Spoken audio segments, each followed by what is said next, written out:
Picture this, your own little slice of paradise. Sandy toes, sunsets over the ocean, maybe a hammock strung up on the balcony, maybe even becoming the cool friend with the beach condo, and a steady flow of cash every time a renter checks in. But owning a beach condo isn't all hammocks and happy renters. Let's talk about what really goes on behind those ocean views. Let's get to it.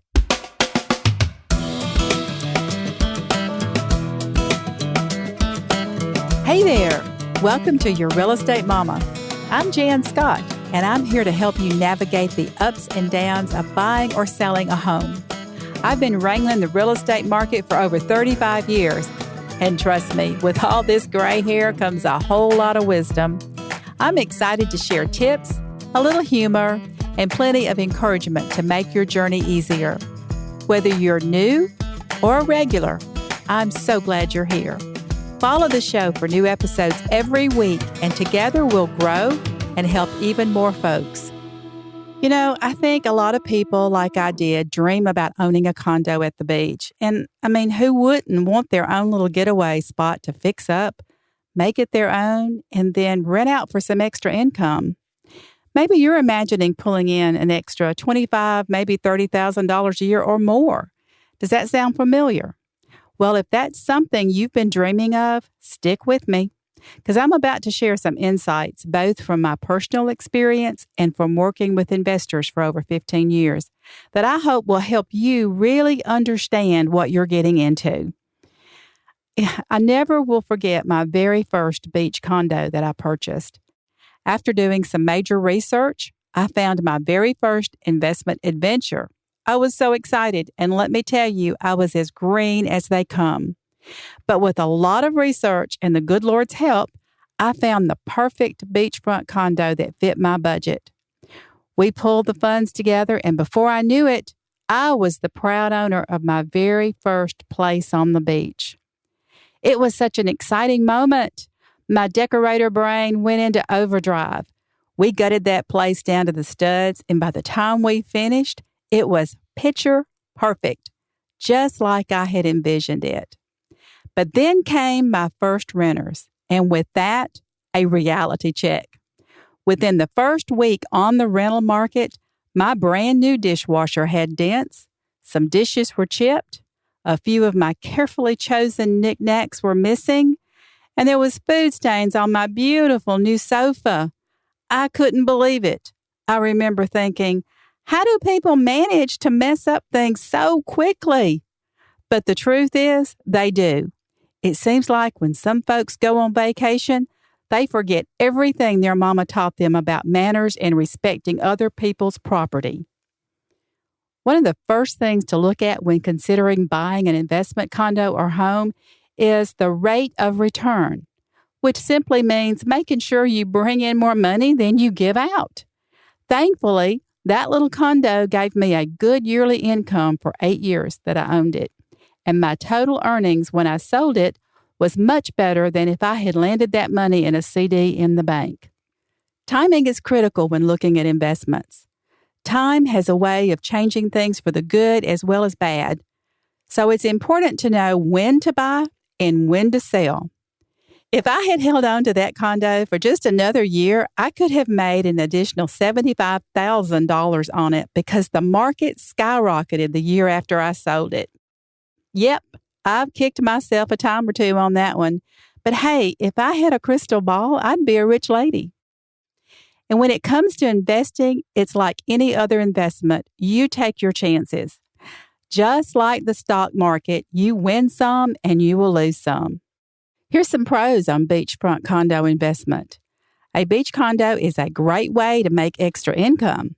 When rates are highest and rentals are booked, you probably won't be able to enjoy the property much yourself, but that's often the price you pay for profit. Determine how much you need to cover year-round cost. Anything above that will be profit. Chances are your property value will increase each year, so you're making money on both rent and future sales. Property value appreciation. Chances are your property value will increase each year, so you're making money on both rent and future sales. Then you have tax benefits. Depending on the state and the nature of your rental service, you can write off expenses associated with owning the unit, like repairs, management company fees, and property taxes. Then you have your potential retirement spot. Your condo can eventually be your getaway or even your permanent residence. If you want to move in down the road, you can pay it off with rental income and enjoy it as a retirement haven. But there are challenges and risks of condo investments. One of the major challenges is a higher down payment and cost. Many new investors hesitate because of high down payments, which can be 20 to 30% or more of the purchase price, plus your insurance. And in popular tourist destinations, these costs can be even higher. Then let's don't forget about natural hazards and storms. Coastal areas are hurricane prone. It's not if, but when.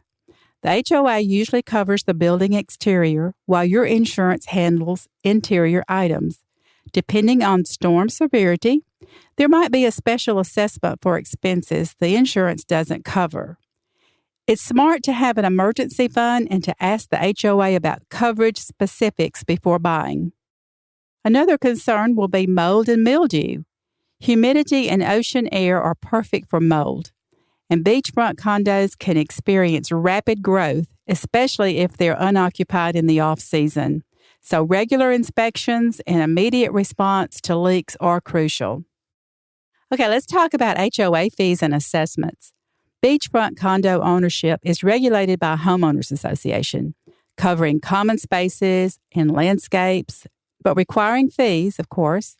HOA rules and fees can vary, so make sure they allow rentals if that's your goal. Let's talk about and dive into assessments. That's the extra fee the HOA collects when funds are needed to repair and replace common area property. And this can be really expensive. It could be anywhere from a $1,000 assessment up to $50,000, $75,000 assessments, depending on what needs to be replaced in the complex. So this is one of the most important things to watch out for when buying a condo on the beach. You know, when Hurricane Sally hit Alabama's Gulf Coast, it had effects that rippled through the community for years beyond the initial cleanup. Generally, insurance companies stepped in and covered their share, but condo owners were still responsible for deductibles and any out-of-pocket cost. So it's wise to be prepared for these expenses. Personally, I always kept a separate account. I called it my assessment fund account. That's where I set aside part of my profits so I'd be ready when an assessment came up. Now keep in mind, assessments aren't only triggered by storms. They can arise from general upkeep needs, like replacing a roof, resurfacing a pool, or updating the windows and doors in the complex. When you're considering buying a condo, you need to look into this upfront, especially if it's an older building. The age of the complex should clue you into what questions to ask about potential repairs. You know, after Sally, insurance companies inspected many buildings here and discovered that some had been given what people call Band-Aid fixes over the years, instead of making permanent repairs. Some of the HOAs had been opting for cheaper temporary fixes. And because of this, insurance companies refused to cover full replacements, resulting in lawsuits between the HOAs and the insurers. While that was being resolved, owners had to come up with funds for major repairs, leading to assessments of anywhere from $30,000 to $40,000 or more per condo unit. So when you're condo shopping, make sure you find out what repairs have been done, what assessments are planned. Most importantly, how much is the HOA's reserve for future repairs?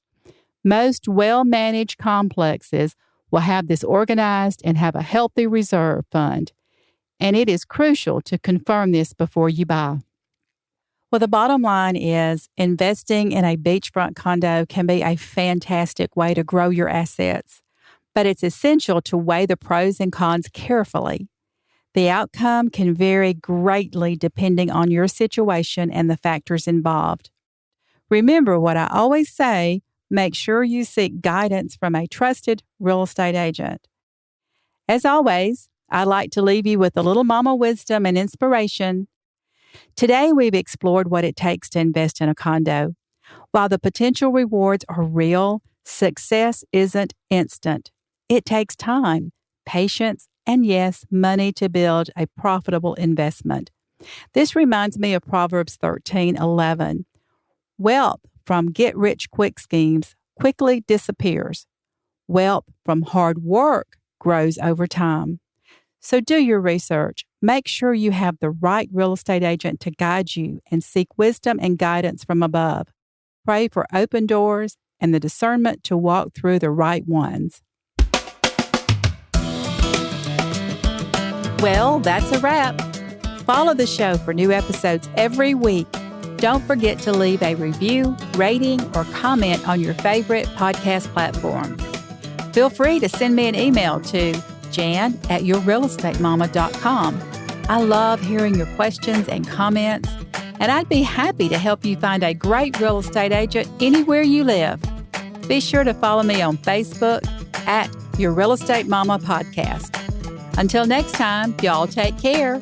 Happy house hunting, and remember, you should always listen to your mama.